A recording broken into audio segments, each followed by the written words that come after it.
పండుగ శుభాకాంక్షలు. ఉగాదిలో ఉగా అంటే నక్షత్రం గమనం, నక్షత్ర గమనానికి అది. ఉగాది అంటే సృష్టి ఆరంభమైన దినమే ఉగాది.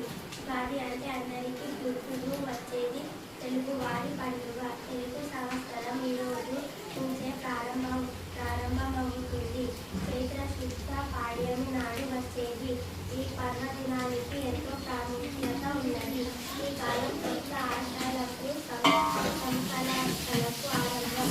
ఈ రోజున తెల్లవారుజామునే లేచి అభ్యంగన స్నానం చేసి కొత్త బట్టలు ధరించి దేవాలయాలకు వెళ్తారు. ఇంట్లో మామిడి తోరణాలు కడతారు. ముఖ్యంగా ఉగాది పచ్చడిని చేస్తారు. ఇది షడ్రుచులు సమ్మేళనం. దీనిలో తీపి, పులుపు, కారం, వగరు, ఉప్పు, చేదు అనే 6 రుచులు ఉంటాయి.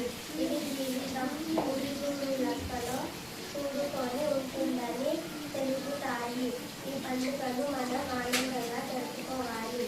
ధన్యవాదాలు.